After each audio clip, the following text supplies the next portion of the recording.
Hi,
hi everyone. Okay, hi everyone. Thank you for tuning into my channels. And today I told you guys that I wanna play a new game, right? But it turns out I didn't manage to create the thumbnail, so I'm gonna push it back maybe for tomorrow if I manage to get the thumbnail done. If not, then I'll play another game. Okay. Alright, today I decided to play Siren's Call. Here you go. Nice. We finished the first chapter last time, and I thought that that's it. The game is over, but it turns out that we still have a long way to go. Especially the developer told me I'm only 10% away from complete. I mean, I only done 10%. I'm still have 90% away. So yeah, we're gonna make some progress today. Let's get started. Let me open the voice first. Okay, continue.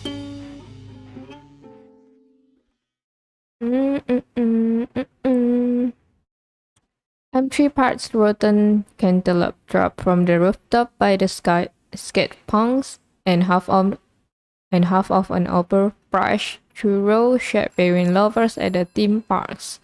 To some, I'm a hero, but to everyone else, I don't know, man. Wait. I still haven't finished reading. Hello? Augusta. Oliver? Oh, we finally get to see ourselves, is it? This is us. Phone, shut up, please. Oh, the goal is still the same. Say goodbye to all our friends. I gotta leave home. Yes, leave the home. There's nothing there. Here at venue. Oh, the map is also the same. Still the same time limit, I see. What should we do? What should we do? Libraries. Oh, we missed the bad friends. I forgot which one is it. What is his name? I forgot. But well, maybe we get to see Violet first, because the last time the chapter finished as soon as we see Violet, right? So we're gonna do this first. Go from the farthest to the nearest. Even though it's out of the way, I decided to go to the beach just in case Violet happens to be there. Oh, we finally get to see ourselves. Oh, we are quite young, don't you think? Oh, between all the characters, we look so young. What the heck? Sure enough, she is in normal spot painting something on her larger canvases. Hey there, V. How is the painting going? My girlfriend jumps in shock at the sound of my voice, nearly tipping over her easel. Olive oil? Is that you? Olive oil, what the heck? She turns around, clearly confused. But that confusion melts into a visible excited... I can't read. A visible excitement as she looks me over. You're actually talking again? What do you mean? Oh, thank God. Thank God. She sprints towards me, tripping over her picnic basket in the process, but pushing herself back up almost instantly. Oh. A pawn. Tonkotsu. Clumsy one. Whoa there, Violet. Don't hurt yourself. I'm not going anywhere. I don't have time to finish my sentence before I'm tackled into the sand. Violet's eyes close, arms warping around my torso. Ooh. Yes, you're back. You're really back. Holy crap, holy crap. As Violet smiles down at me, I do my best to breathe in just enough air to respond to her. Okay, in the first chapter, we were being, what was the word? Let me check a second. I forgot the word.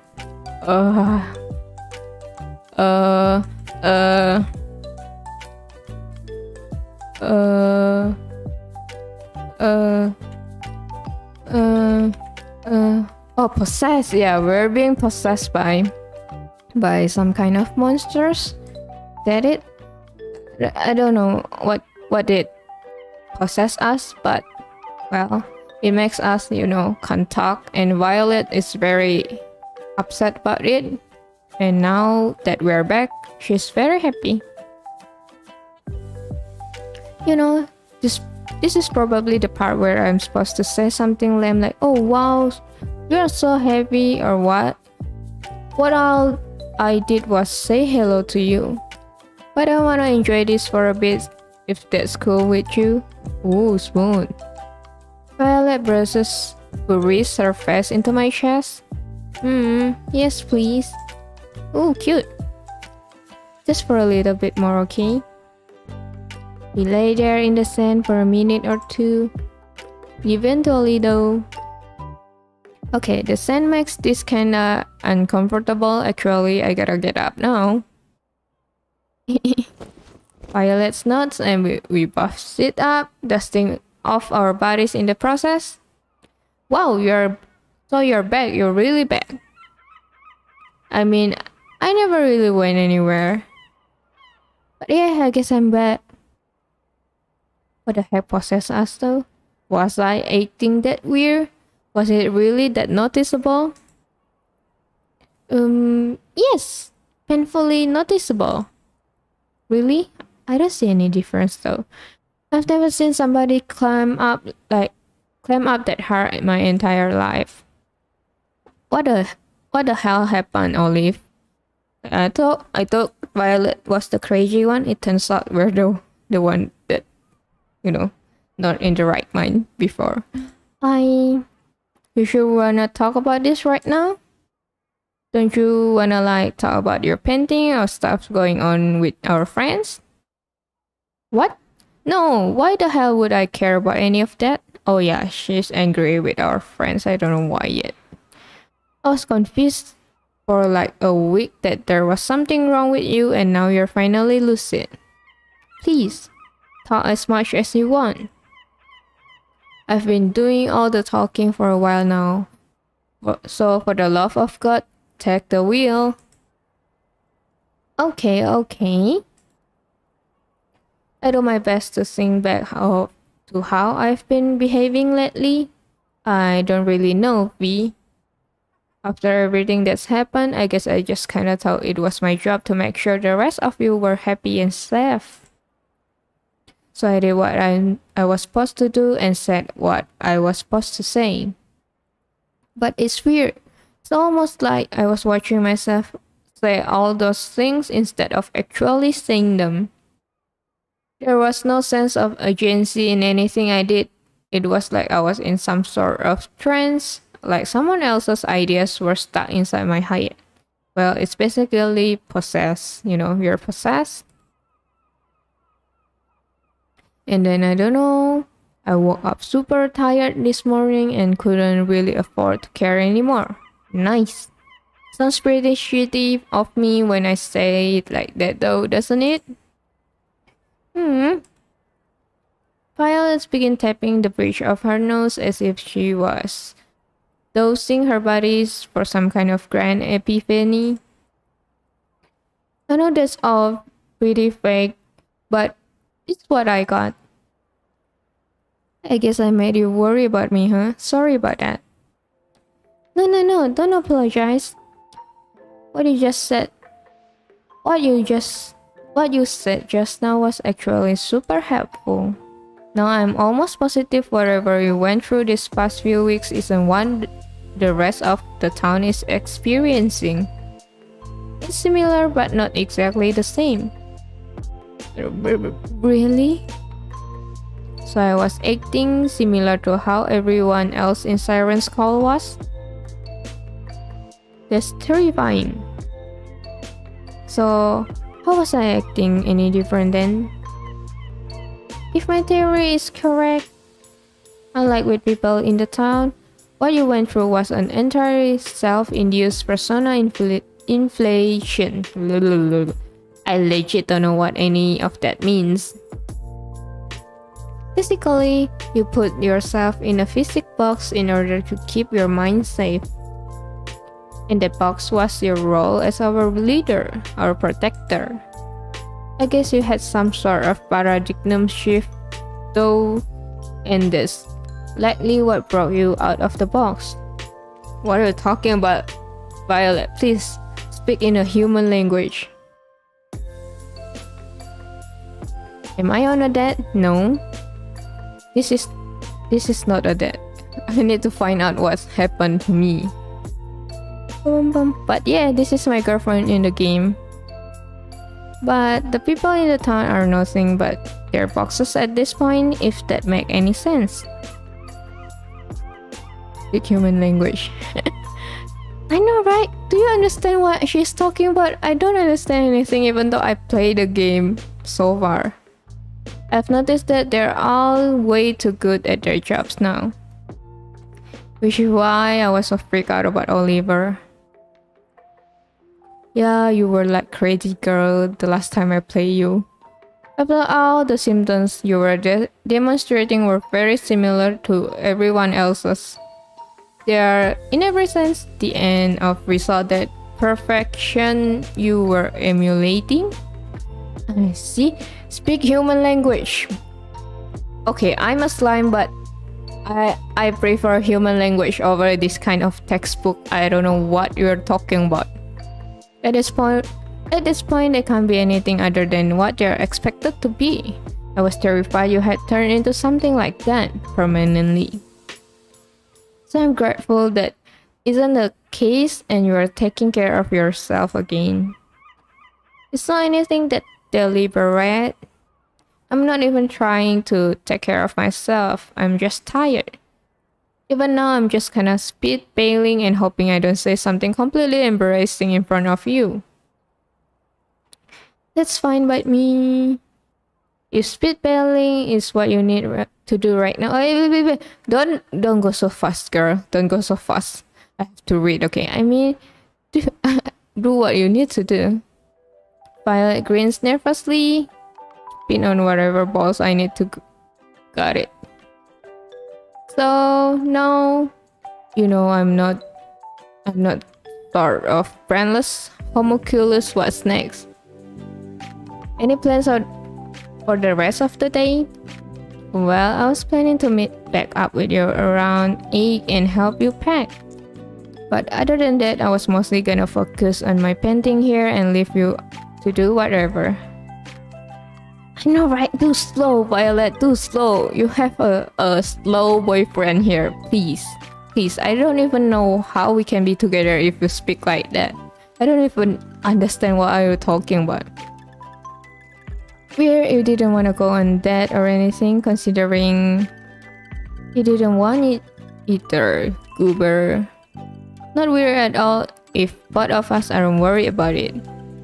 We get to make our own rules, don't we? Besides, you've got stuff you need to do with everyone else's, right? I do, yes. Aren't you glad I stopped by for a bit though?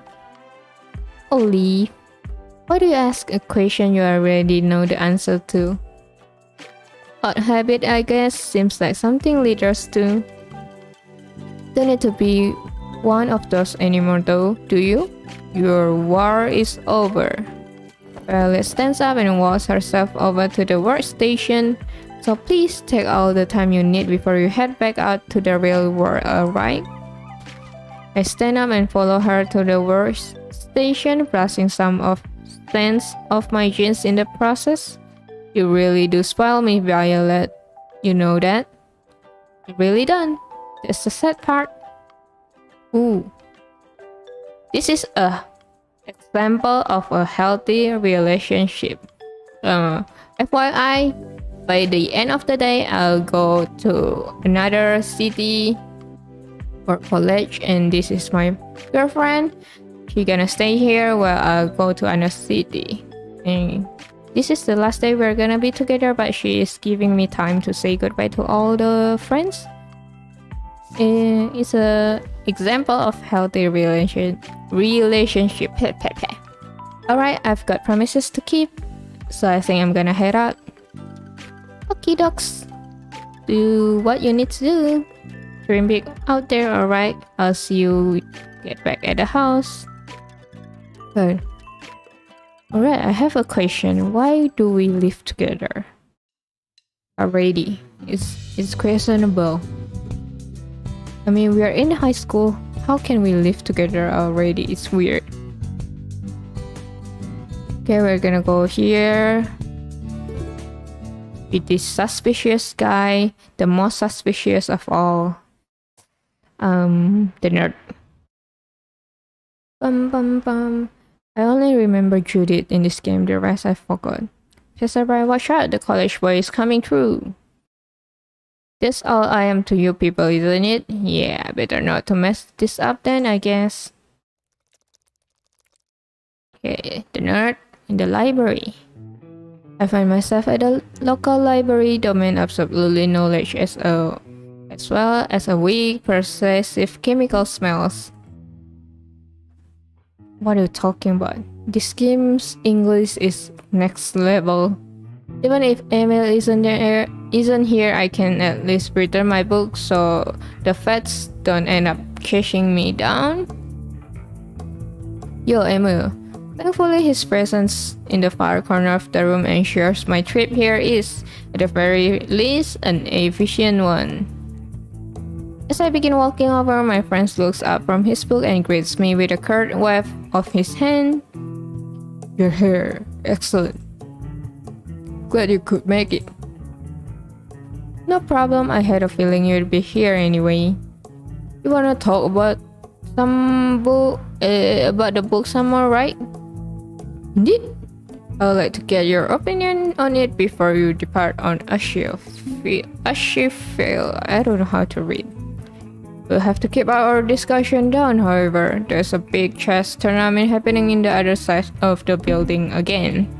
Why is there a chess tournament in the library? Dude, library is for reading, not for playing chess. And you didn't enter it? I figure you'll be champing at the bit for another chance to increase your elo ranking, Mr. Future Stat Champ. Normally yes, but those sort of events typically take all day and I didn't want to clutter my schedule. I'm sure you can discern as to why.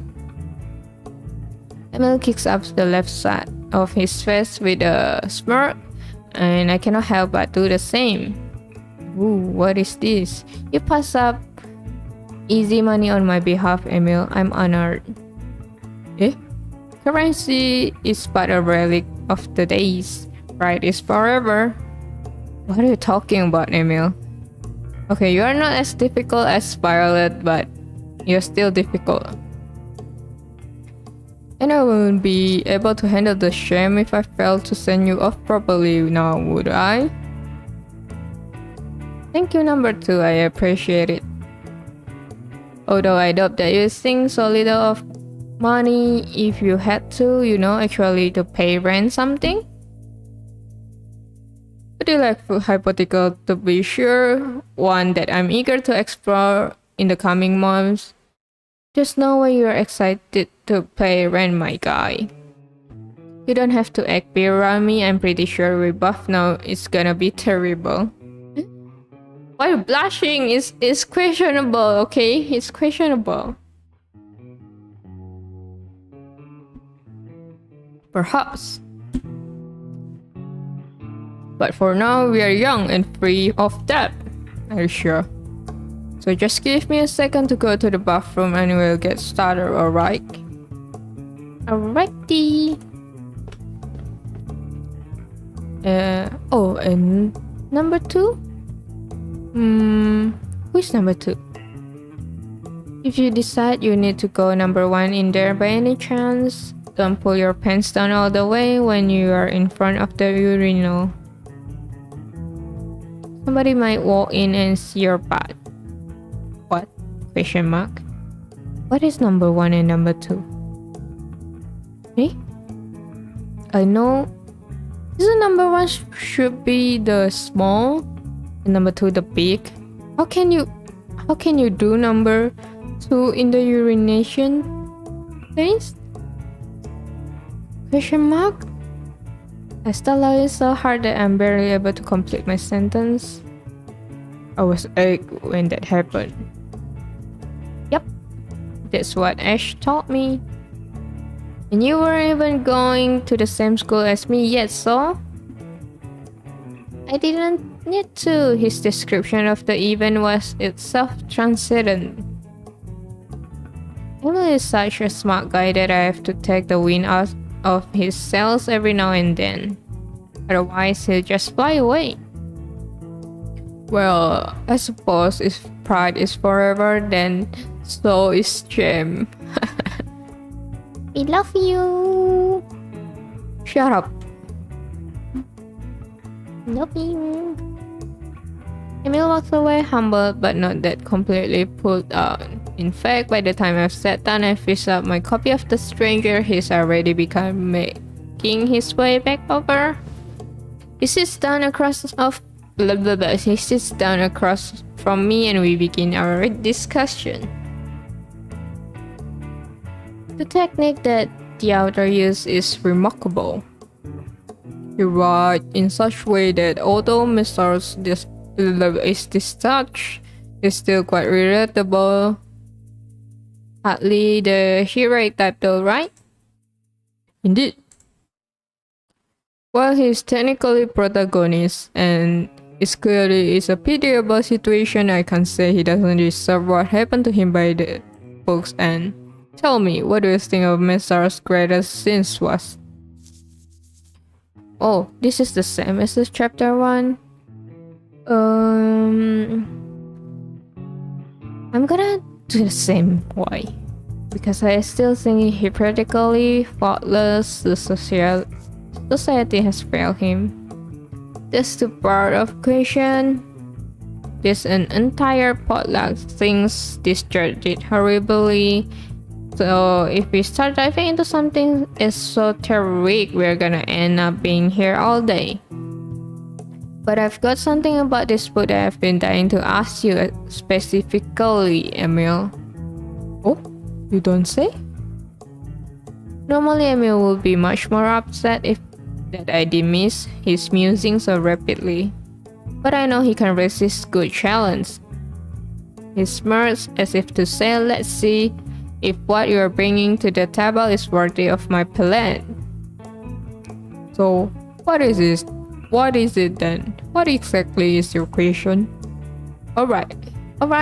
So, every good story needs a violin, right?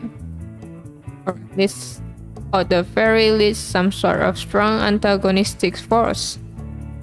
But everybody in this book is so rotten that I can't figure out who that person is supposed to be. So, in your opinion, who is the story antagonist? Is that all it is? Well, the answer is obvious, Oliver. Is that the main character himself? Is it not Marcel? After all, his refusal to think for himself and commit any meaningful role in the life ultimately is what allows him to be taken advantage of. He'll do anything, say anything, and become anyone, so ultimately he's goaded to become a murderer. No way! No! That's so backwards, dude. You don't think the guy that gave him a gun halfway in the book and was like, go shoot this other guy, he's been looking at me funny, is to blame at all? You don't think Raymond is the antagonist? No. Not at all. It is Marcel's own weakness that allows him to be so malleable. If he was not constantly at ends with himself, dwelling with his own antagonistic forces, he would have never been put in such a ridiculous situation. In other words, it is his own fault that he is manipulated. That's way too cold to be correct. No, there's no way that can be right. I'm almost certain that it is. Raymond may be a bad person, but he's hardly the story's antagonist. By definition alone, Marcel fits the role snugly. So if we're trying to strut some kid out of their bread trading card, or trick an old lady over the phone into lending you money, then wouldn't make you a violin. Just a follow C, Oliver. The straw man follow C to be exact. Why are we talking about this again? Hello, I don't even read this book. Why are we talking about this? I don't understand the discussion, boys. Context matters. What if I knew that little punk stole the car from my sister, and I end up tricking him so that I could easily return it to her? Or what if the old lady in question has dementia and I needed her to give me a credit card number so I can buy her groceries? If surface details point to villainous intent in the grander scheme of things, I still might not be the antagonist of whatever story I'm in. But you'll still be a jerk. That's right, you're a jerk. Even you weren't the number one jerk, second place isn't bad. That's right, sure. But at the risk of sounding pedantic, you imply a singular antagonist with the phrasing of your question. And the single greatest force working against our protagonist is, in fact, himself. I think that's a pretty sound thesis, don't you think? I guess. I don't like how little blame he's placing on that guy that's manipulating everyone, but I can't refute his argument. Maybe, I guess you're right. Perhaps. But no matter what role the character actually played, it still makes for a fun discussion. I'm glad Judith was kind enough to recommend the book to us. Okay, this guy liked Judith liked me, but I have a girlfriend, so complicated. As always, he has a remarkable taste. I suppose it's no surprise that he preferred reading material turned out to be so divine. Why, divine, huh? Does she know you're whipping out a big adjective for her like that? Number 2? Might want to turn it down in case she ends up walking through that door and sees something else freaking out of you. If you catch my drift. Man, we're so cheeky. It reminds me. Just one more thing I feel is worth mentioning, Oliver. Oh? What is it? Oh, whispering. Look at our face. We're disgusted that he's near us, is it? You see this face? It's funny. We're wrong about being second. There's nothing worse than a second place. Being that close to the absolute perfection and coming up short is sickening. Remember that. Shut up. You just come out for that? What the heck? Anyways, I think this is a good point as any to finish up. We should probably return our books, seeing that you are not coming back here for a while. Let's go. Yo, bye. Bye-bye. Bye-bye. We return our copies of The Strangers and thank the librarian who smiles absently as he accepts our returns. Emil, now likely done with his session at the library, escorts me to the lobby. We leave the library but there's something still bugging me. What? Hey Emil. Yes. All this talk about violence has made me thinking. Every decent story needs a violence in order to work, right? In a big sense, yes. It's like what you said earlier, at the very least you need some sort of antagonistic force for the heroes to rise up and defeat. Then, is that why none of you guys are taking Violet seriously? Is it because you think the violin of our story has been defeated and there's nothing to actually worry about? That's not exactly it, but it's not completely inaccurate either. Oh my god, just get to the point, Emil. I do earnestly believe we are at the end of our journey, Oliver. We've come to full circle, in a sense. Anything more would be simply a drawn-out epilogue. So they will explain why I believe worrying about Violet is somewhat unjustifiable. You really believe that? You really think we have completely done? I don't think so. There's still so much things to, check. Yes, absolutely. Then can I ask you one more question? Oh, you sure talkative lately. It's fascinating. Yes, please ask me another. It's honestly quite thrilling. Okay, so who is the villain of our story then? Who exactly did we have to overcome? Emil for a second or two doesn't say anything. He just stands there rubbing the base of his chin until a confident smirk crawls across his face. Your best question today by far is also the simplest to answer. It was the SIREN'S, Oliver. The monster that lived at the backside of our town consciousness. The malady and longing of our spacious mad place, that is what we had to overcome. It's simple as that. So relax. If anything of note occurs in your absence, you can trust me to mail you in the details as soon as possible. Emil walks over and put his hand on my shoulder. Okay, this guy likes, physical contact too much. This is too much. Ew, I don't like people who come close to me like this.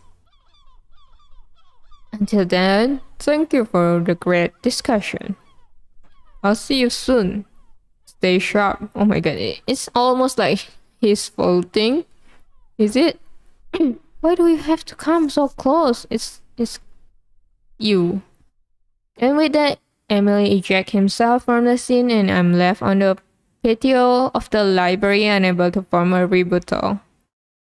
Man, we're the slow one.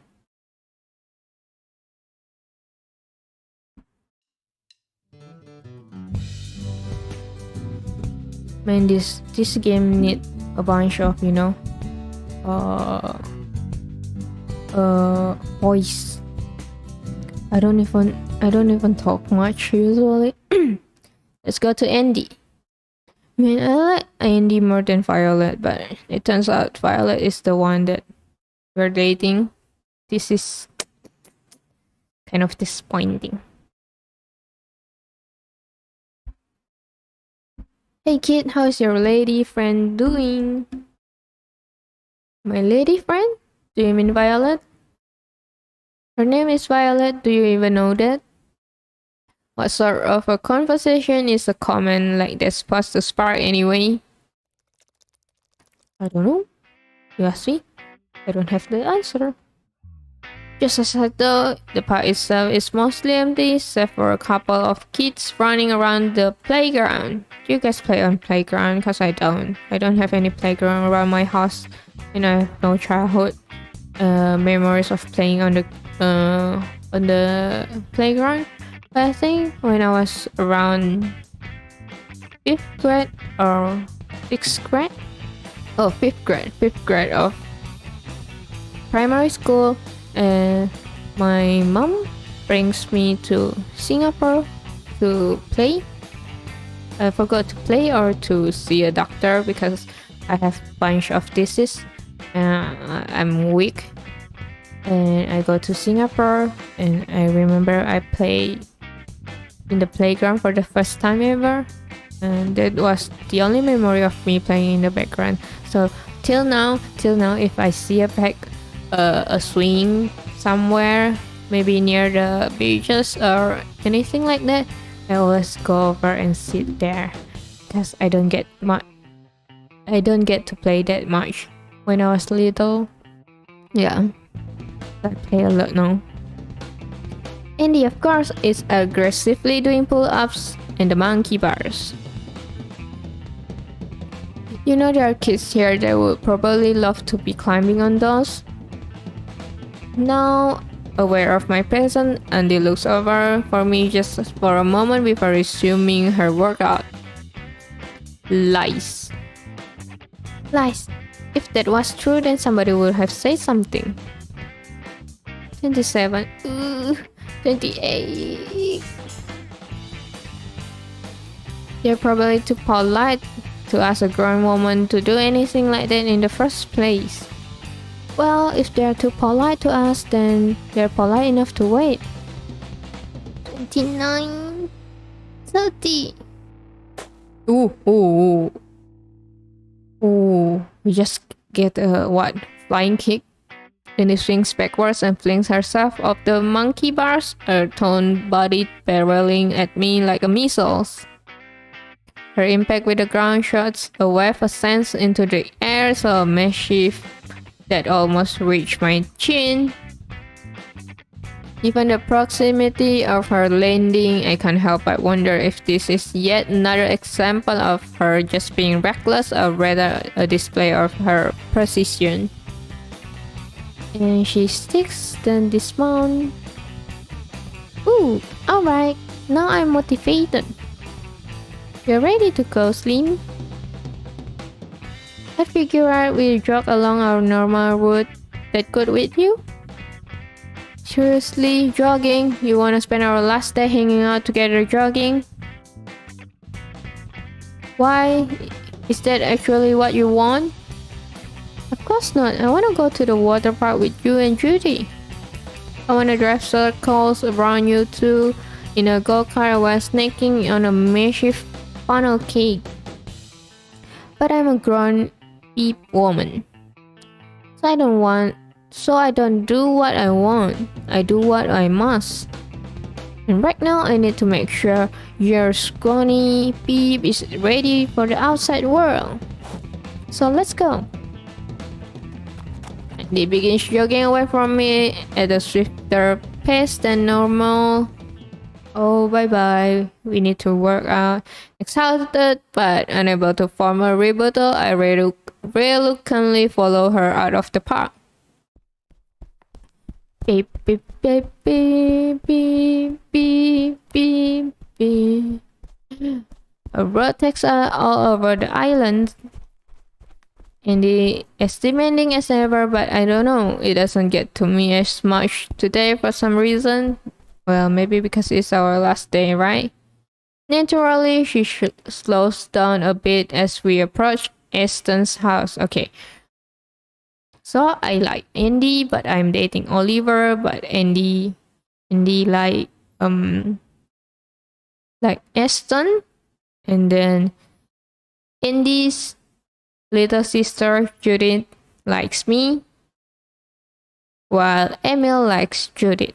It's really complicated. Maybe I have to draw a graphic for a diagram to show you guys the love quarrel between us. You haven't met up with him today, right? Maybe he's actually being smart for once and resting up. And he picks over the dilapidated fence, staring into the dark grove of palm tree and friends shouting us on some. No likes. Come on, Ash. Stop doing this to yourself. Don't you want to get better?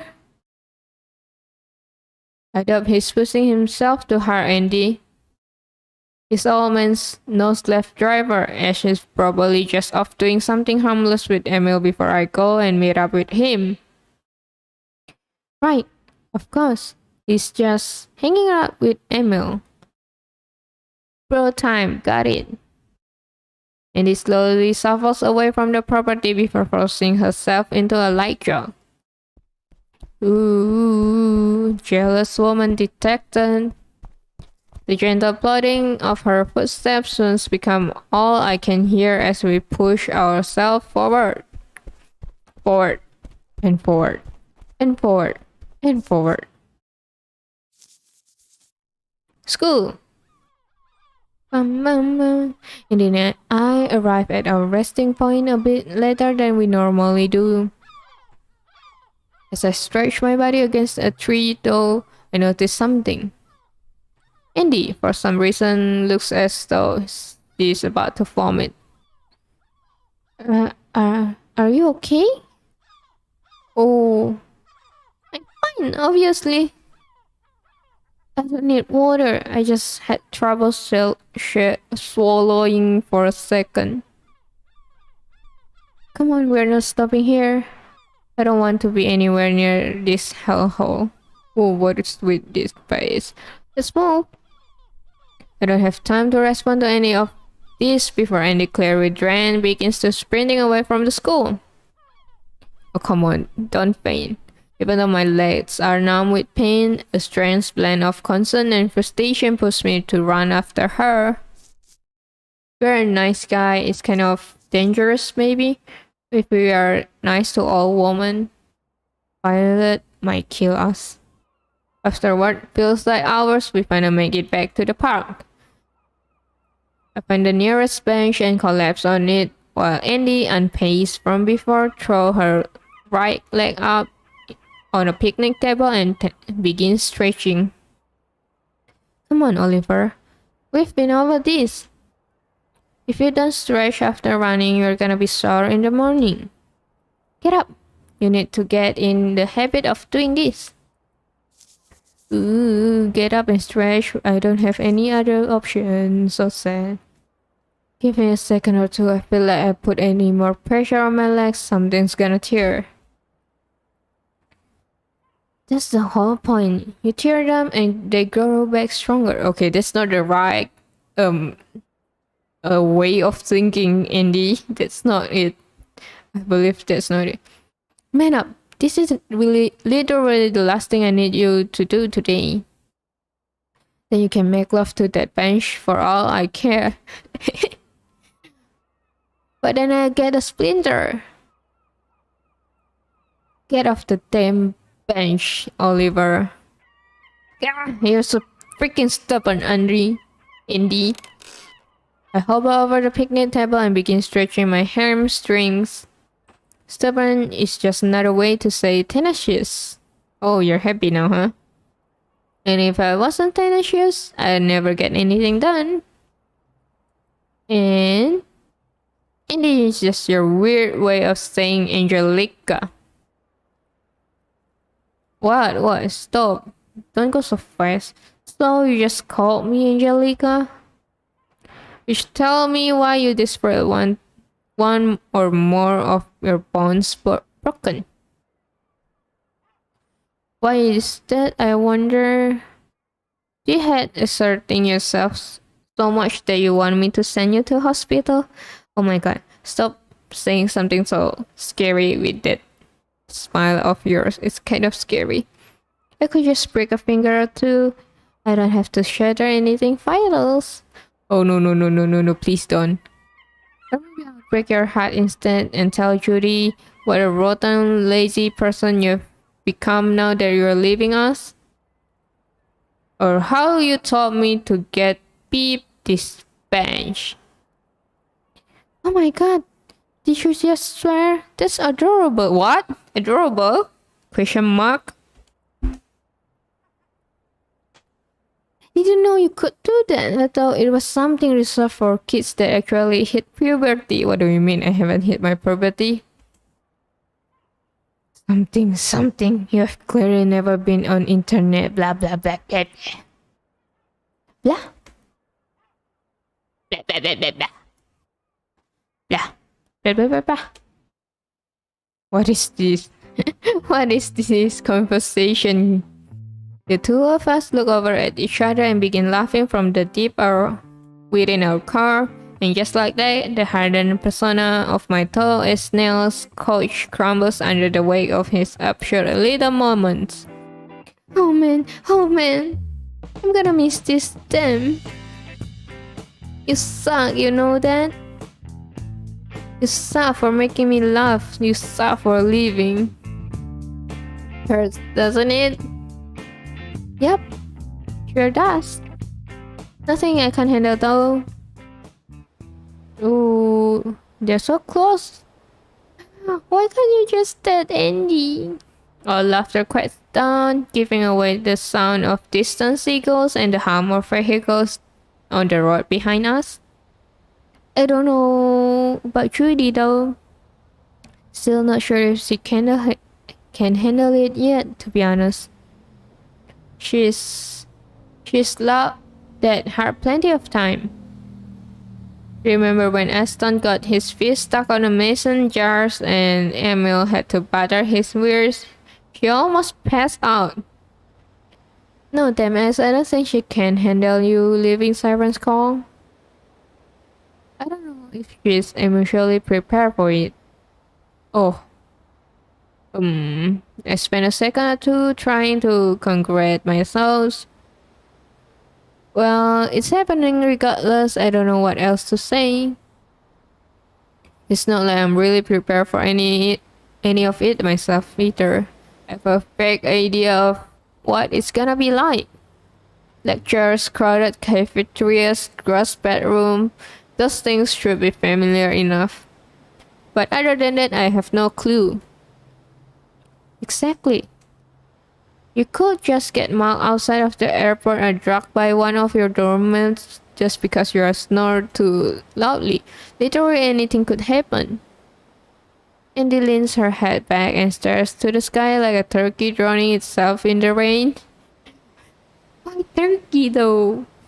I guess that's why I'm always pushing you guys so hard. I want to make sure we are all strong enough to handle this shit.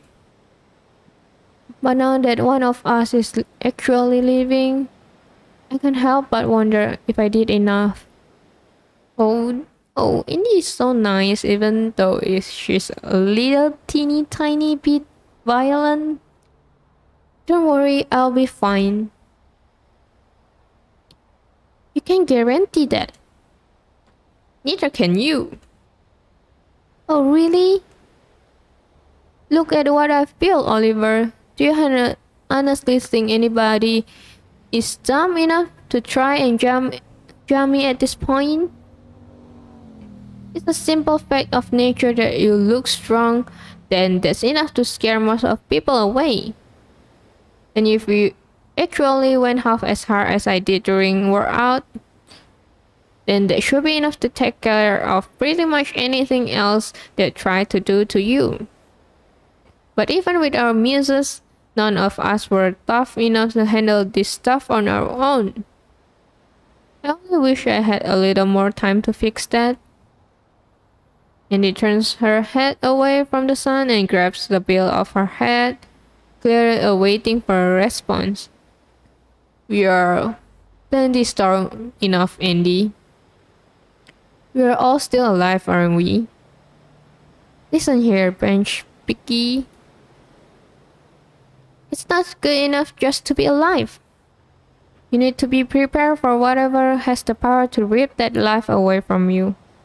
Oh, girl, don't think so much, you know. You can die from anything literally. If you're so afraid of death, you can live. Like, if you were really destined to die, then if you walk out from your house and then trip on a pebble or something, then you die too. So please don't worry so much. You're gonna live anyway, and if you die, you die. You need to fight back. When they try to feed that rusty frame of yours to the ocean. Right?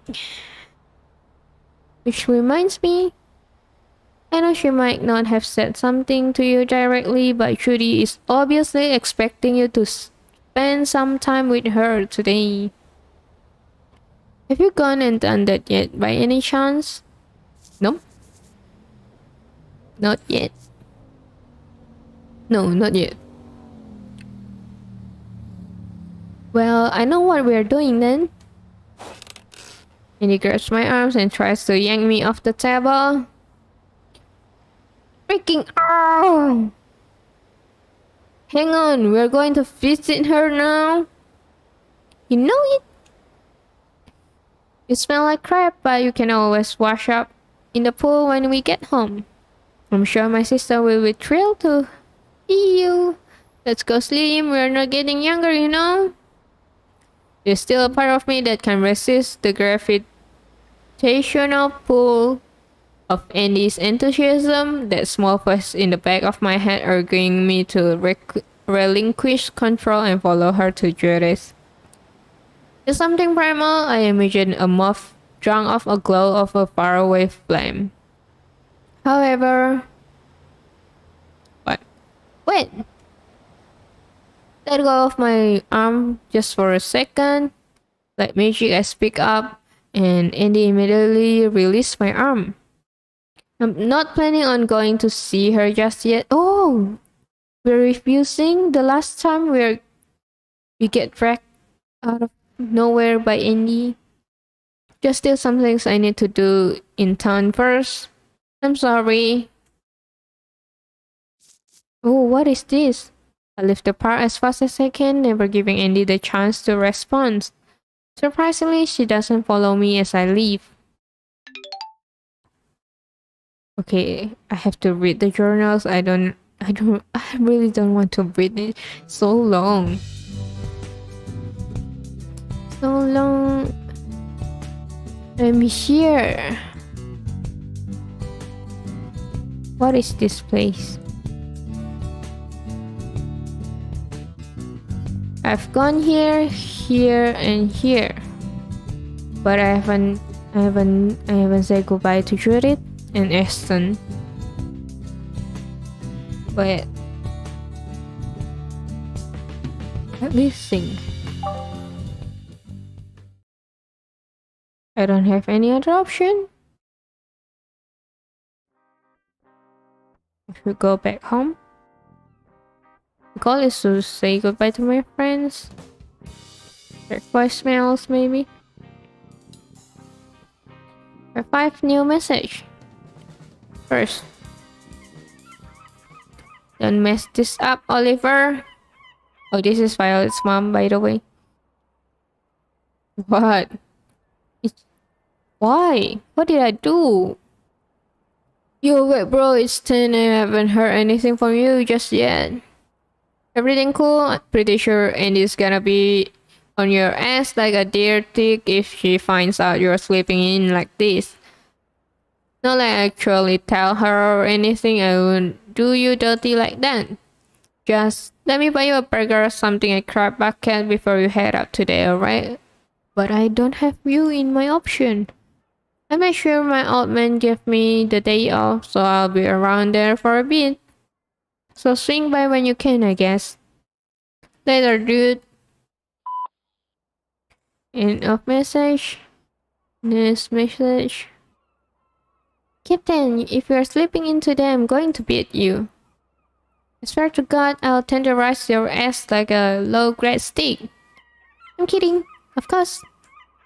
Kidding, are you sure? It looks pretty serious to me. Sorry, I know you have trouble with jokes. There was a joke. Come on down the path though, seriously, we need to exercise. I know you had water, but bring some with you if you don't want to dry up and die. Bye-bye, I'll run your call. Bye. So cute. So cute, so cute, so cute, so cute. Oliver, it's Emo. I'm curious as to when you're planning to returning your copy of The Strangers of the Library. I know you're normally on top of this sort of things, but given the circumstances, I imagine that it's still something that's pretty easy to forget. And to be frank, non-profit facilities like this need all the help they can get. So make sure you do something responsible and return it. Coincidentally, I'll be also there if you would like to discuss anything before you leave. I should have read this before I went out of the house. On that note, I'll see you soon.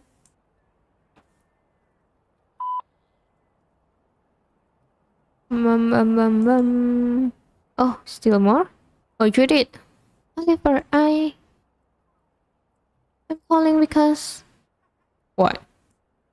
Speak. Oh, never mind. Just have a good time at college. Sorry if I woke you up. I hang up now. Bye. Judith. So shy. Shy. I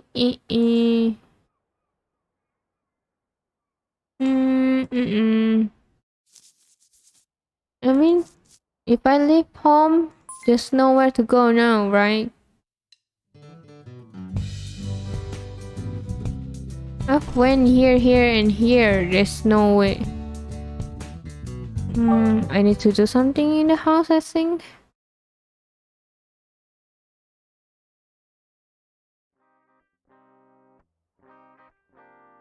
Investigate the house, maybe? Nice red canvases.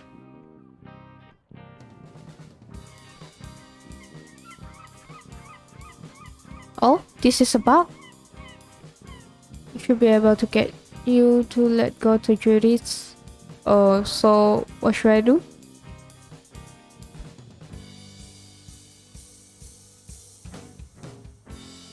Restart the game or?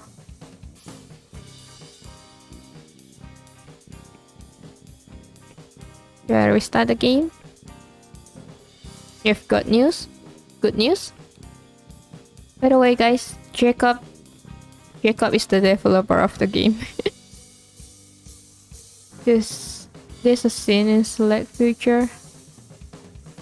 Go to the main menu.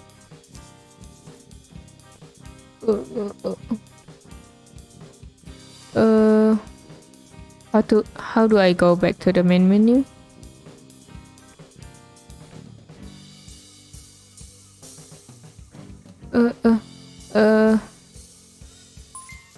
Escape.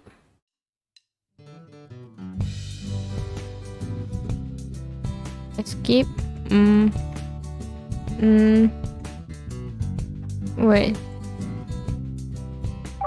Can I leave?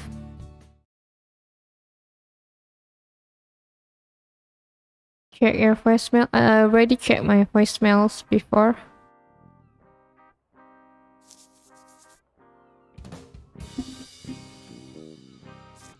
I checked my first voicemail.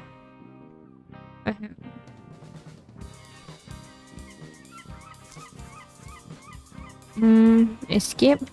No. Investigate maybe. Maybe from journals.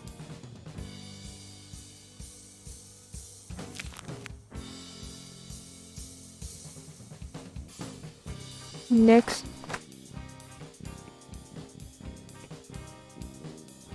If you click the home button, the text box will take you there.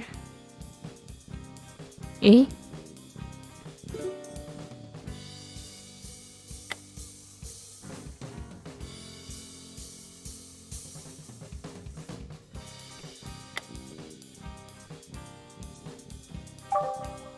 Main menu. Yes.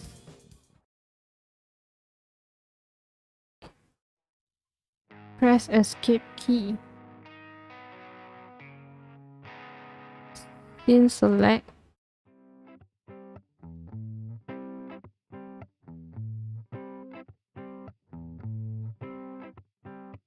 This one. The stay with me one.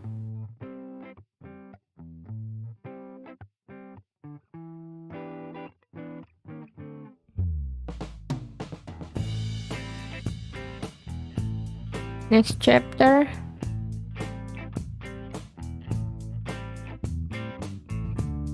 Oh yeah, the things with one. Yeah, I see.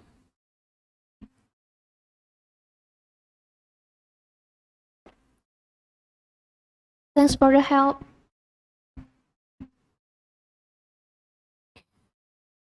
Good luck up here in Ishval, Mr. Long and Tall. Bro, I don't even know who you are. I don't even know who you are, so how the hell you know I'm going to Ishval? Sorry, but I have no idea what you really said. Oh, it's okay as long as I can proceed by this. It's fine. It's fine. I'm gonna crop this part out and publish in my YouTube as in case there's someone else's have the same problem, so they can know how to progress in the game. I get fixing right now. It's funny because the game has been out for a month and nobody has found it. Well, I don't know either. It's okay. I'll wait for the fix. Maybe I don't know how I found this bug. If you didn't came out and let me know that it's a bug, I'll probably think that that's how the game is. Okay, I'm gonna proceed and whatever I can do like that. Okay, let's back to the game. And it was kind of obnoxious about it at the park, but maybe this is something I should take care of sooner rather than later. I crossed the threshold of her porch and pressed down the glossy Evolve doorbell. Yo. I'll be right there. A powerful tone rings out behind the door, followed shortly by Judith's familiar comforting voice. At first, the door opens just a crack. It's only after she sees that it's me on her porch and some of stranger that Judith feels comfortable enough to put herself in the doorway. You came. Oh my gosh, you really came. Hi, Judith. Judith display of genuine appreciation and joy makes me pause for a bit. I'm a little embarrassed that I can't think of a meaningful way to follow her up. So I just kind of wave my hand back and forth and smile as if to say, yes, I'm here and it is in fact me. As lame as my greeting is, the jazz hands alone are enough to elicit a giggle at least. You know, boy, you shouldn't do this. You have a girlfriend and this girl like you and it seems like you know she likes you, right? Why are you doing this? What was that?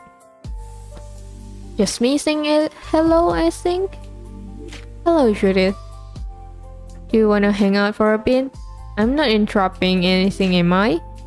No, not at all. I mean, no, you're not interrupting anything. Well, That's not entirely true, I suppose. Wait right here, I have the oven on. Just give me a minute. Oh, okay, will do. Judith runs back into the house, careful not to slam the door behind her. Oh, what's with this smile, bro? Are you proud of something? Don't come in yet, please. I mean it, don't come in. Yeah. So weird. Just a little bit longer. Yeah, take your time, girl. No one is pushing you. Sorry about that, we're good now. Wait. Can you guys hear it? I'm not sure if you guys can hear it, but my brother is laughing so loudly to the point that I can hear it loud and clear right now. I'm not sure if my mic picked it up. Also, hi! I saw you were streaming and wanted to pop in say good luck. I feel like I show at the right time. Oh, yes! Indeed, the right time, Jacob. Thank you for coming by. I really appreciate it.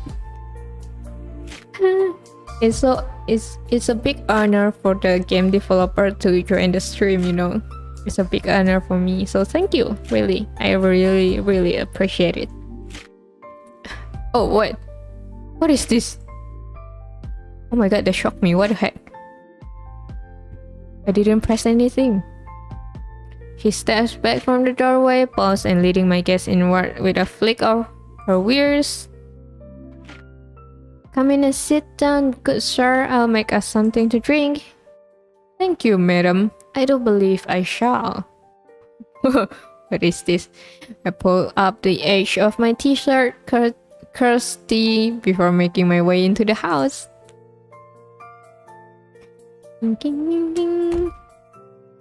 Judith's house, our best of operation, is as hospitable as ever. At this point, Indy probably would have stormed in front door or screamed something at me from her bedroom. So Judith and I are lately the only ones here. We should be in the pool, right? I take a seat in the living room while Judith half skips, half runs into the kitchen. After a deep breath, I notice something pleasant ascending, otherwise crisp, neutral air. You said the oven was on, right? By any chance, were you baking something vanilla-ish? It's a surprise. No, she knows. You'll find out soon enough, don't worry. Is sweet tea good to drink? We still have some leftover from last time. That sounds lovely. Do you mind shaking it up a little bit before you pour it though? The sugar just sinks to the bottom if it sits around for too long. No problem, I'll pour you the rest and we can chat for a bit. Judith, unsurprisingly, is agreeable as ever. The way she waits on me makes me hate myself a little, but not enough to deny her kindness. Despite the pleasantries, or perhaps because of them, the sticky sweet grill begins to bloom in the pit of my stomach. What is this? Why are you feeling like this? Why am I feeling like this? Is there something wrong with Judith because of us? But this, of course, is perfectly normal for us. Judith places the rather large cup of sweet tea on the coffee table and sits next to me. She opens a can of flavorless what is this? And drinks a sizable amount of it before turning her attention away. Alright, I just fixed the bug. It should be fine for the next update. Oh my god, you're so quick. That's cool. I mean, now I wanna learn how to make a game. She opens a can, drinks a sizable amount of it before turning her attention my way. So, where is Violet? I was expecting you two to be inseparable for most of the day. Honestly, she probably still at the beach. She said she'd meet back up with me later to help me pack, so don't worry about it. I see. Why? Isn't this make you happy? So you're satisfied with spending such a small amount of time with her? To shame, Oliver. I thought you'd end up being more devoted to your beloved.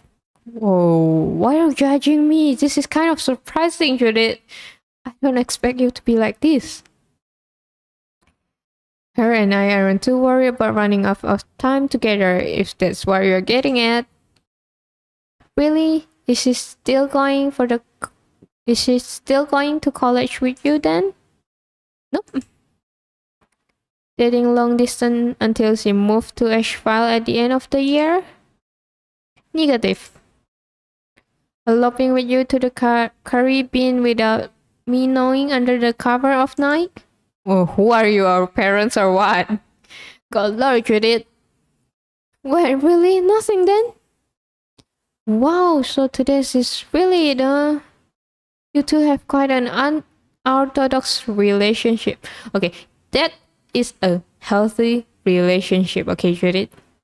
This is a healthy relationship. I mean, not really. Hey, Judith, why are you talking about this? Wait, I see the comment. Just one of the numbers relating to how many hours are left or just out of wake for Judith's house. I fixed it out, the numbers, now we're good though. Whoa, cool, sounds cool. Oh, nice, okay. Coding is something that, I tried. There was a time when I really wanna learn coding, but I don't have the time to. Maybe one day if I have the time, I'll learn it. Just a little bit. Just the simple ones will be enough, I think. And I was still kind of mad at her, but what is, Violet, the first thing you wanna talk about? Right now, shouldn't we be talking about pretty much anything else?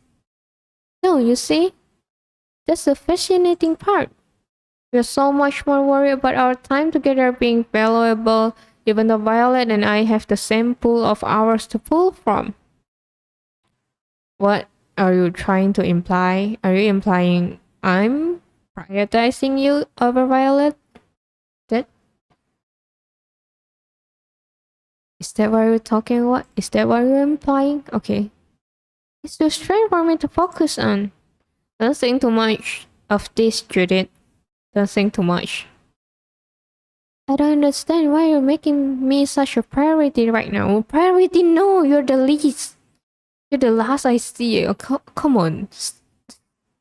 I don't know what to say to you, Judith. What are you talking about? Of course you'll be a priority, Judith. What are you talking about, Oliver? You've been my best friend since I was like 7. And I'm not gonna see you for a while, so there's no way you will be a priority. Oh my god, you're leading her on. Judith pushed down her preference and moved a little bit closer to me. But you see, that's exactly why I didn't ask you to come over today, Oliver. I knew everybody else was likely to going to pressure you into hanging out with them. When in reality, all you probably wanted to do was spend as much as time with your lover as humanly possible. It was supposed to be a kindness. My final gift to you as your friend was going to be me letting you to be for the day. It would make sense after awful things to end this way. Recommend it. It's a good time. I love coding. Oh, I would love to learn one day. Okay, bye, Jacob. But no, I'm loyal one. I'm gonna stay with Violet. So yeah, bye. Have a nice day ahead. Well, it should be the center of your world, the object of your affection. Okay, sounds like you're gonna be a super clingy girlfriend, no? I didn't want to be selfish, so I decided not to make myself a priority. After all, I wasn't the one who end up with your love. Oh, why are you getting closer? Each sentence is kind of disturbing. Okay, in the first chapter, yeah, okay, you seem okay. You seem like a nice girl, but now it's kind of scary. Now I can see why you are twin with Andy, you know. Is this what I think it is?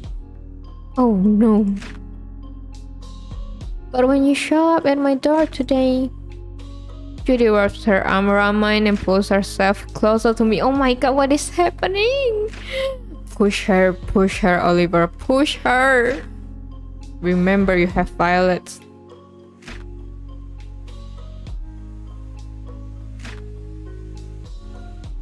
It became painfully obvious that you really do care about me an awful a lot. I know you always have in your own way. But it's only now after being prioritized so highly. It's only just now I began to think. She pulls in even tighter and turns her face. It's only inch away from mine. Oh my god, push her, look at me. I like this face. You should be scared of this kind of girl. You should be. Oh my god, this is scary. Push. Maybe you feel me as more than just a friend. Judy, I have Violet. Okay, I have Violet. What killer? Okay, who is going to choose this kind of? Of course I do. What the heck? Why is the option like this? Hello, Jacob, please don't leave me like this. Hello, game developer, I need you right now. Why do we only have this kind of fake answer? What? Judith, speak. Nice. None of what you've been saying make any sense. Judith lets go of my arm and stares at me. Oliver? That's pretty rotten things to say. Oh, come on, girl. You say something worse, even worse. Okay, I have a girlfriend. Please respect it. That's okay, I can live with that. But me being rotten doesn't change how bizarre this entire situation is. You're confessing to me, I get it. That's kind of a big deal. But why on earth would Judith, the woman so dead set on doing the sweetest possible thing in any given situation? Why would that person be trying to get me to cheat on my girlfriend the day before I leave the town? Because I love you? Oh my god, Judith, are you possessed? This is not who you were the last time I played this game, okay? This is so different, okay? I mean, you and Violet are breaking up anyway, so what does it matter? Who says we're breaking up? Who says? See, that's what I'm talking about. Judith isn't somebody who would think like that. She's known me long enough to know this something I would never consider doing in the first place. So who are you trying to appeal by acting like this? Who exactly are you trying to impress? I'm not some kind of spineless protagonist who in a low-budget hentai. I'm not gonna set my relationship with Violet on fire just because you grabbed my arm and stuff. Yeah. Say it, boys. Say it. You're doing a good job. But wait. Why are you not denying that you're gonna break up with Violet, huh? Are we really breaking up with Violet? Hello? I need an answer. Hello, game developer. You came in the right time, but please don't leave me at this point. I need explanation.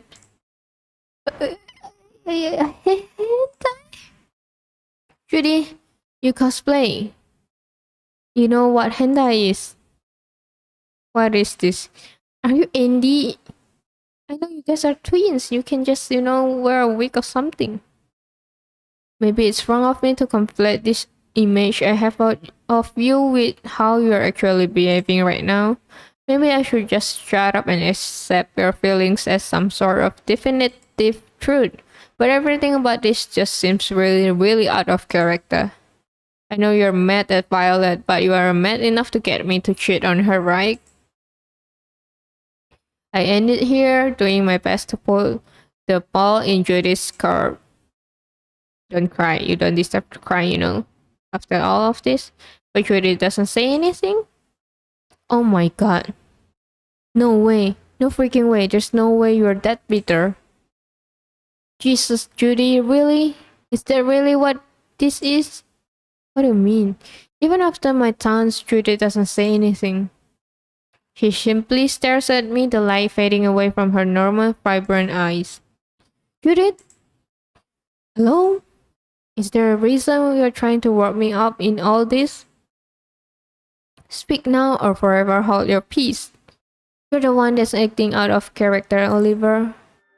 Judith's voice, normally so sweet and comforting, is laced with something that paralyzed me to my core. Why are you suddenly so sloppy and imprecise with your words now? Up until today, you were always so careful with the things you said to me. I could feel your deliberation like a gentle hand placed firmly on the back of my neck, pushing me downward closer and closer with your perfect, flawless word. After a certain amount of time, your will was so strong that I could feel my own desire being supplanted with a singular, overwhelming desire to please you. It was strange at first, simply being in your presence and having my will eroded, but I didn't really mind. I was eager to give you my time, my body, my future, anything you wanted to cultivate the person you were ultimately meant to become. It didn't matter what I was doing before. If you want to spend time with me, then that's what we're doing. Everything I did was in service of you. Everything was in service of strengthening our bond. And then I lost to Violet, naturally inhibiting the amount of support I could provide you. But again, I don't mind, not really. I was content to be your childhood friend and nothing more. After all, Violet is the one who you wanted to... What? What? Are you possessed? Please, Judith. Please, tell me you're possessed. Jacob, you left me at the wrong time. I need explanation over this. What the heck? Emil, Aston, and Andy never had the chance to be an object of affection like that. So compared to them, I had it grand. There was no point in ever feeling sorry for myself. But now, the gentle pressure in your words is gone. And if that's gone, so is my patience. So yes, it might be out of character for me to act such a homeworker. But we're acting out of character too, so change things a bit, don't you think? Oh my god. If you're acting how you should, then why should I? Why should any of us? If I have the last opportunity to give everything you want, then why shouldn't I take it? I don't want you to act like this, Judith. You're lying. This is absolutely what you want. It's the perfect fetish for someone as low-functioning and socially inept as yourself. You want someone to completely won over by your words, somebody completely under your influence. Isn't that the easiest way to prove to them that you are not defective? Judy dives in forward, press her warm, voluptuous fingers against me, push her. She moved her perfect pink lips to my ears, her breathing hitting my naked brain like a bullet of steam. So, just tell me what else you want, and then we can get started. What I want? I want... No. Push her. Please, push her. You have Violet. Nice. I wanna watch a movie with you. Your choice? I don't even care. Just please get me off. I mean, get off me. Please get off me. What?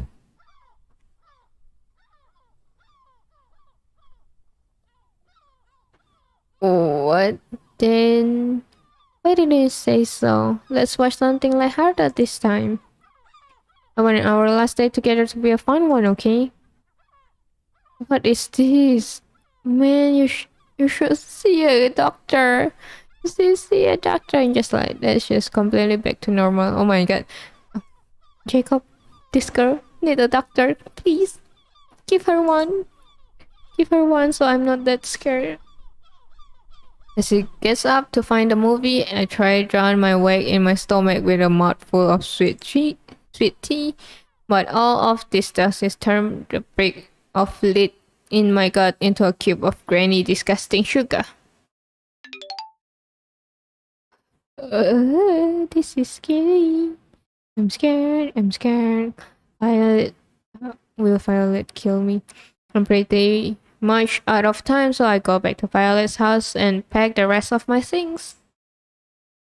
After a while, Miss Lawrence pulls into the driveway. She says we shouldn't bother trying to make it Orlando or whatever. Apparently, an absurd number of gopher tortoise. Oh, you're back! You're back! Please tell me, is Judith possessed? Is Judith possessed? Huh? Please tell me it's yes. Don't tell me that's her true form. It's scary. It scared the heck out of me. What the heck? What the heck? Apparently, an absurd number of gopher tortoise move into the run. I almost die. How can Oliver, manage this kind of girl? He just go like, oh, I want to see a movie with you after being attacked like that. What the heck? What the heck? Are you okay, Oliver? Do you need a doctor? Some environmental scientists on the radio pointed unrestricted development in the surrounding area as the primary cause of the migration. Looks like I won't be leaving SIREN'S anytime soon. How unfortunate. It's so scary. Maybe I should buy a heart rate monitor while playing this, Suddenly it becomes like a horror game to me. Yeah, I can hear my own heartbeat when Judith suddenly become crazy like that. Another day in paradise is alright. Ash area should be unlocked. Hopefully. Okay, let's see. Just better get on it. Let's see.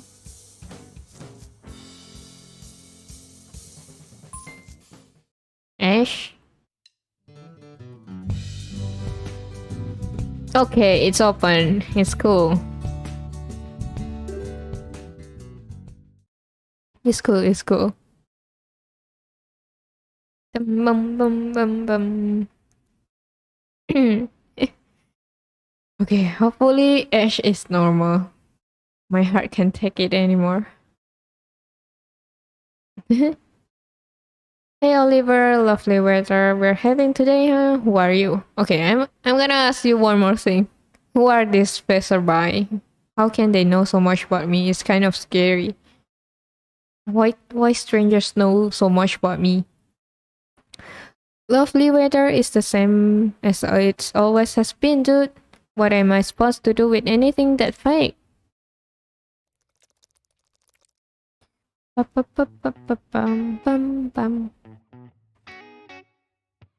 about to find out, sort of. Okay. So many mysteries in this game. Oh my god. I have so many question marks on my head.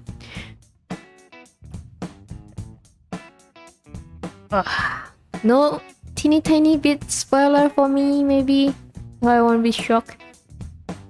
True to form, Ash sitting outside the crab bucket and thumbing through his cell phone. It's kind of a weird sight though, now that I think about it. I don't think we ever planned an exact time to meeting up. It's really cool with chilling out here in the heat of indefinite period of time like this. What if I never show up or got in some kind of crazy accident on the way over? Okay, what's wrong with your head really? After Judith attacked you, 頭が大丈夫ですか? Would he end up waiting for me all day? For someone so explosive, this guy sure have potential of a stain. Yo, bro. I like his smile, so smug. Hey, dude. Greetings, friends. Is it true that you're paying for my steakhouse burger today? Burger again? You know there's a breakfast here too, my dude.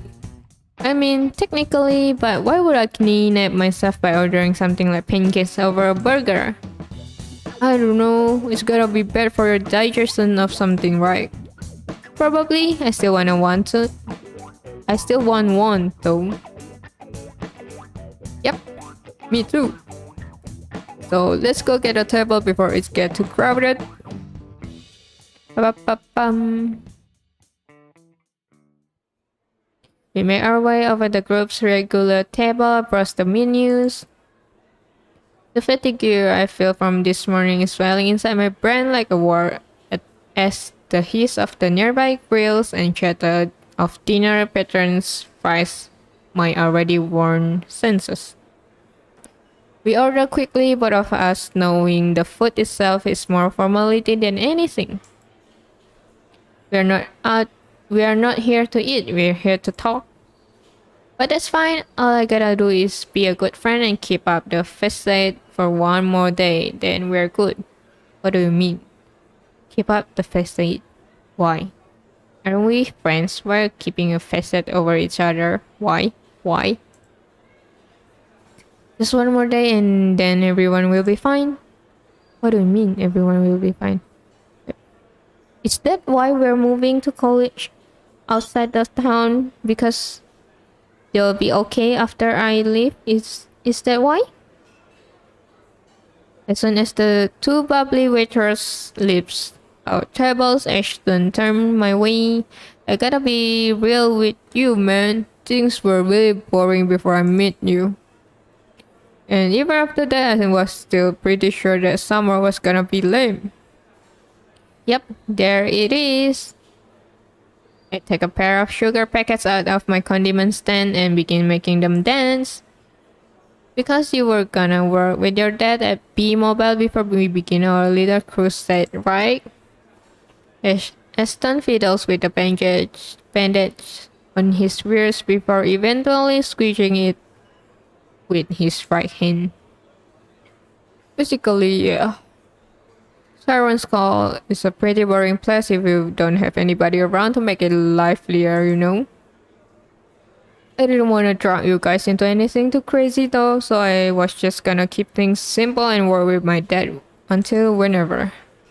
Aston lifts his head up, sits up straight looking over his injury.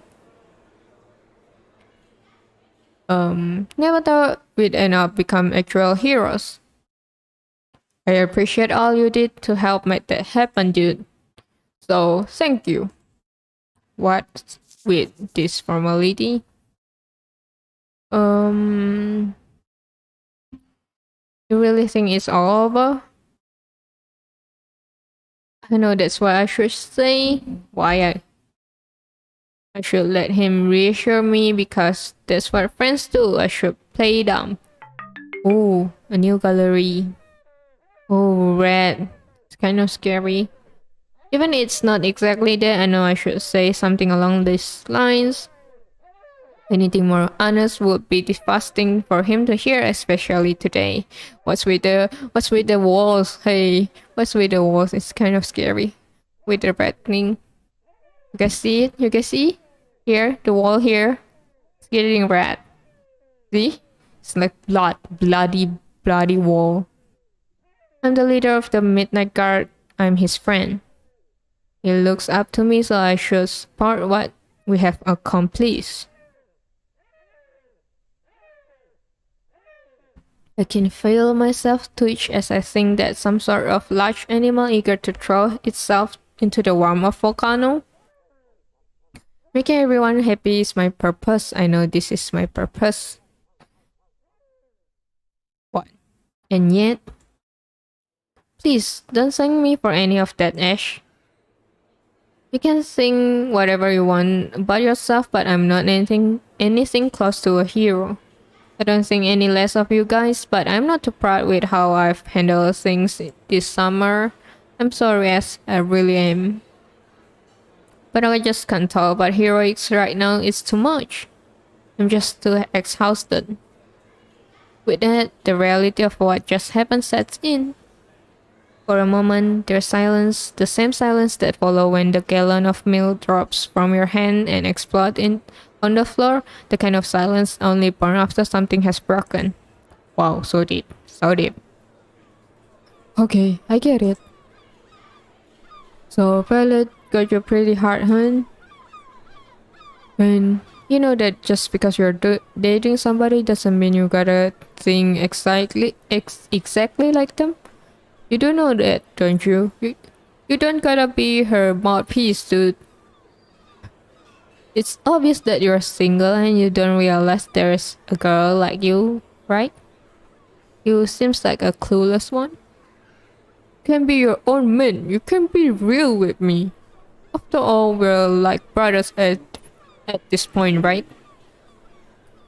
Real, huh? I can be real with you, Eston, really? What is this? In the first chapter, you guys seems like a good friends. What's with this?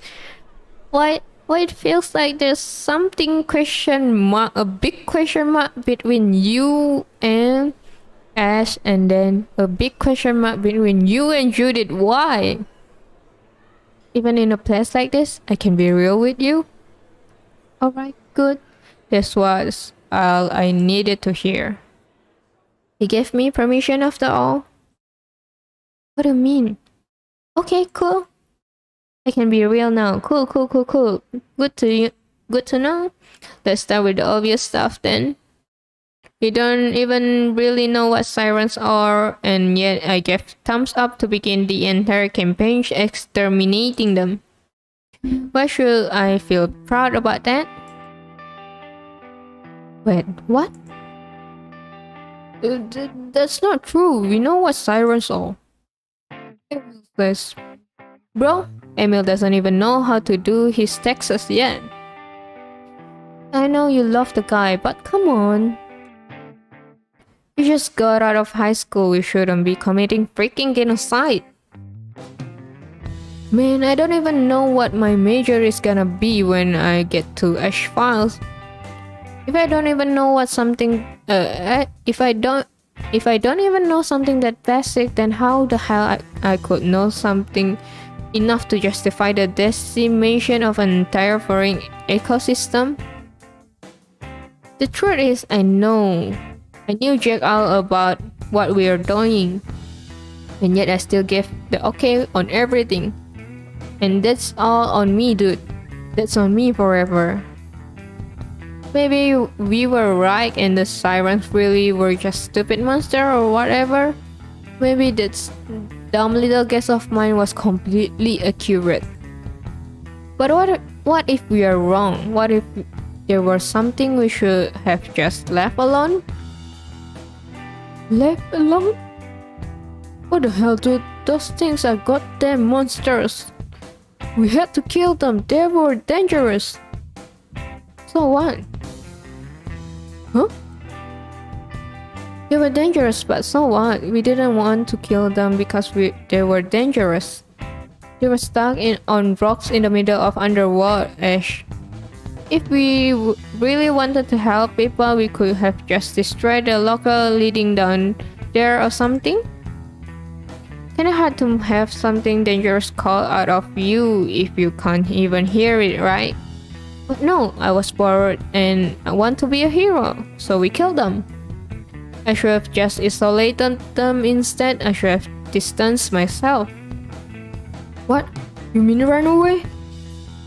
Seems like a pretty chicken shit move, if you ask me. Really cool with doing something that cowardly, amigo? Cowardly? Ash, you are only brave if what you're choosing to do yourself is actually necessary.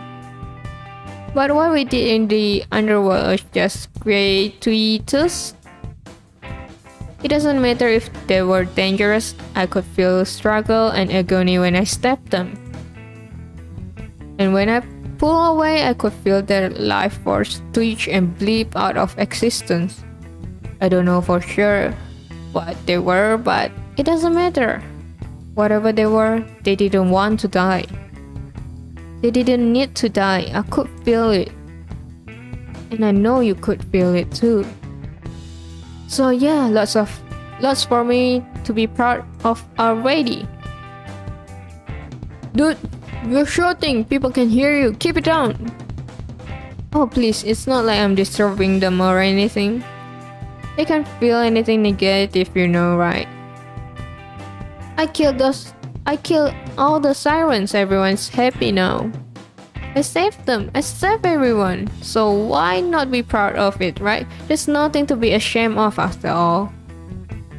I yelled the last part, if only to evoke a reaction from people around me. What the hell? But of course, nothing happens. The shadows in the background of a painting, everyone else in the dinner is static, unchanging in their idle chatter, pleasantries. Okay, this is questioning. Question mark. Another question mark is popping up in my head. So after they kill the sirens, the monsters, people in the sirens call can only be happy, so they can feel disturbed. Okay, now it's a big question mark. See? Nothing. Tons of screwing around in the collective unconscious every night and killing what lives there has a consequences. Not for us, of course, but whatever. Low. Ashton slammed his fist on the table and glared at me. I'm telling you, man, shut up! You're not being irrational right now. It doesn't matter what Violet thinks. There are gonna be real consequences if you keep running on your mouth like this. What? You mean like jail? Please, we are the ones that save everybody. We're heroes, just like you said. Sure, we didn't ask anybody if they wanted a huge chance of their connection wiped out, but who cares, am I right? Oh my god. If I were Aston, I probably will slap you already. You're being too sarcastic, man. We did the right thing, obviously. There's no way we'll be actually punished. Maybe a slap on the wrist is going above the heads of the cops, but nothing more than that. Heck, I doubt the cops can even conceptualize something negative as a crime at this point. The consequences for us are the ones we place upon ourselves, which is why you guys kicked Violet out of the group. She wanted to actually what? Why you skip that part? The son gets up from the table, pulls me out myself by the collar of my shirt. Okay, I'm getting sick of this crazy talk. None of this is why Violet is gone, you know it. Wake up, man, this isn't how you're supposed to be. You live in Siren's Call, Silence Call, Florida. It's not exactly Manhattan, you dick. Half of the people who live here are too chill to be angry about shit. They've always been like this. This stuff about killing their friends or whatever is all in your head. We did the right thing, I know we did. So stop trying to make me feel like crap for saving people. I'm not trying to make you feel bad, Ash. Bullshit. Why else would you be running your mouth like this? You need to be really back right now. It's really not cool. Time for a hint? Helpful hint? Yeah, give me the hint. I should save my game at this point. Okay. Let me save. Save game. Save.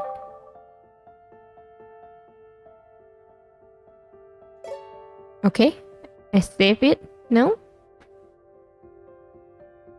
There's a tangible panic in those last few words Aston say to me. It comes across as a list of a threat more of a plea. Okay, I'm kind of scared right now. After I save it, I kind of scared. What's going to happen? I know this face. I'm close now, aren't I? I'm close to reaching him in some way. What do you mean? I'm sorry, Ash, but there's still one more thing that needs to break if anything is ever going to change. What is? What is this? Okay, you're probably right. Why? The people here aren't brain dead. They are just chill. And I've been so busy with you guys all summer that I probably never even noticed. Yeah, exactly. It's the way things are here, you know. Especially in the summer, all the geezers and snowbirds are just sleeping from the heat. It makes sense. Okay. Feels weird. Are you possessed too, Ashton? Are we all possessed? Except Violet? Oh, definitely it's unlikely the stuff we did in the underworld had any drastic side effects. If it did, we probably would have noticed them by now. Okay, it's noticeable, don't you think? Oh, yeah. Killing the seed would have affected everybody we knew that lives here. Even the people we live with would have changed too, right? Aston fast freeze in the shock. Right, that reminds me. How's your dad been doing after all this? Is he still drinking? Oh, pum. Oh, nice. I'm stopped before I can finish my sentence. Ooh, quite nice. The force Aston fist sends me reeling across the table into the wall. The impact shoots me off the air of my lungs, making it impossible for me to respond to what he says. This is doing great. He's the happiest he ever been. Thanks for asking. He hasn't had a drop of booze since July. He cooks dinner with me now too, chops the potatoes and everything. Hell, yesterday we even went down to a petrol and got some webs together. You're right, it's like he's completely a different person. So if I had something to do with that, then I refuse to think myself as anything other than a hero. Wake up, Ash, wake up. As he says this, I can feel air fills my lungs again. I grab the edge of a chair and pull myself off the floor. And you're really okay with all of that? You're okay with such a drastic, irreversible change? I'm stupid! Of course I am!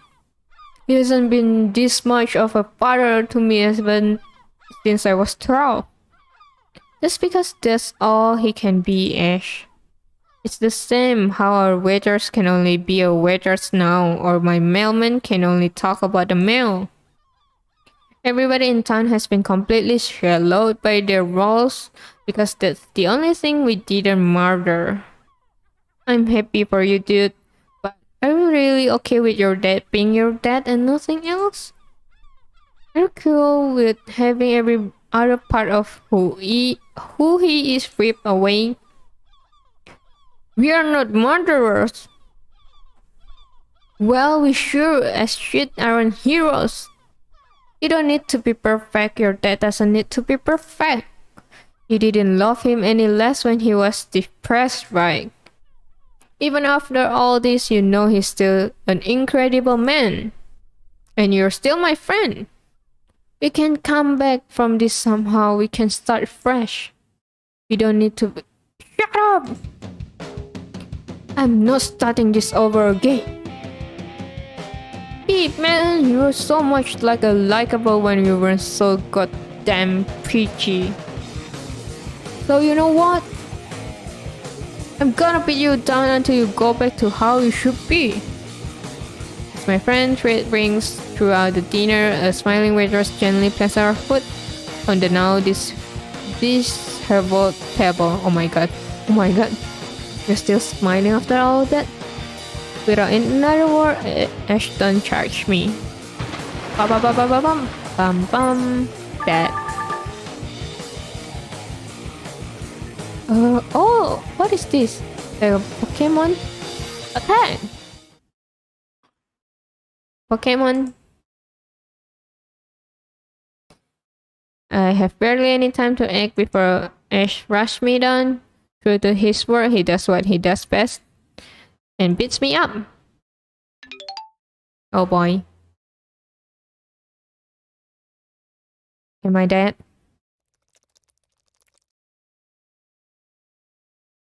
Alrighty, so if you don't like how it went, try reloading. Ah, I see. It's okay, I like being beaten up. Thank you. Thank you for the tips. Bye bye. I spent the rest of the day making my way over to the beach, hoping that I'll find Violet here. Yo, hi. Sure enough, she's in her normal spot painting something on one of her larger canvases. Hi, Violet. Hey there, Olive Oil.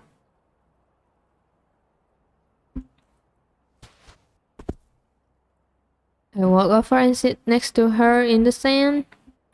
After a minute or two of painting, Violet reached a stopping point and looks over me on the ground.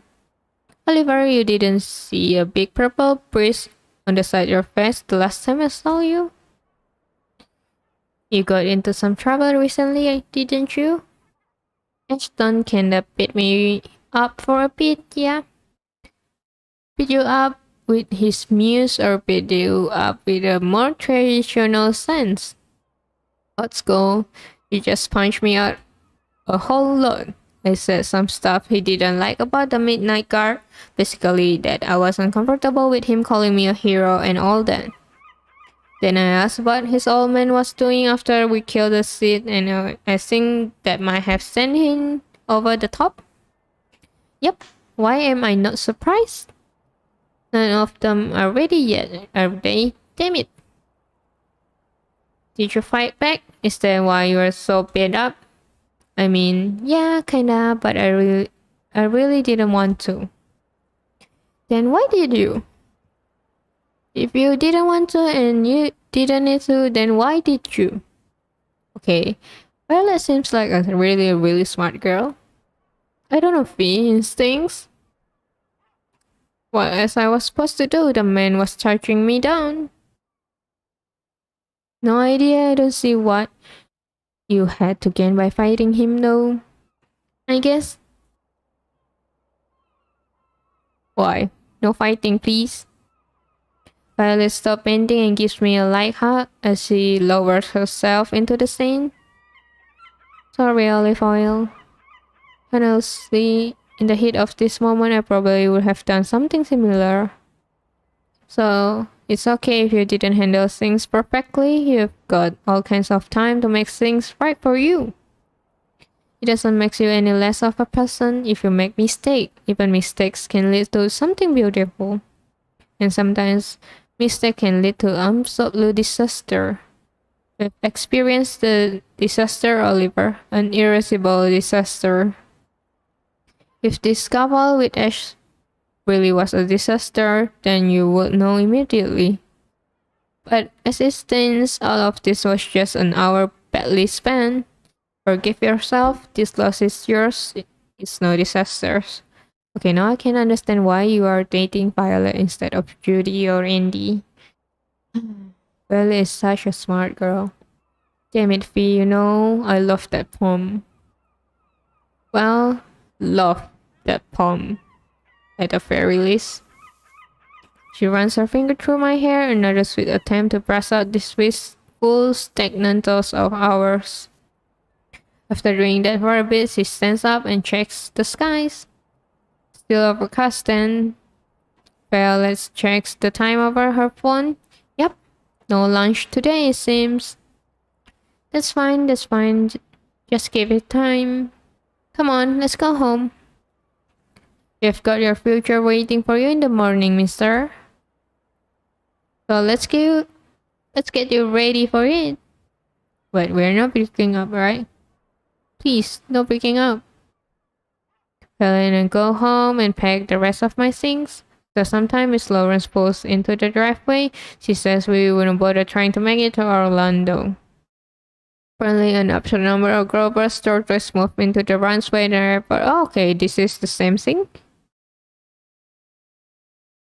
Seems like I won't be leaving SIREN'S anytime soon.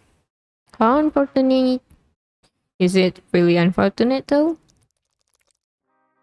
Me. It's not the end of the chapter. No day in paradise, guess I'll be. Eh? Eh? Not the end of the chapter? Really? I thought this is the end of the chapter. Shall I check?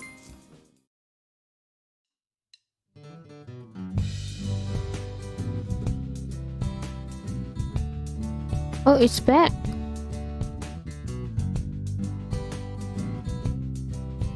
It's back to where it is.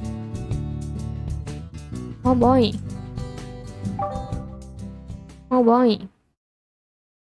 Why? Oh my god, 2 hours. 2 hours already. Wow.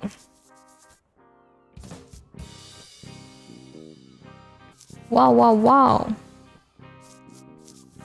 That's quick. I didn't even realize. Okay, I'm gonna save. Keep the game.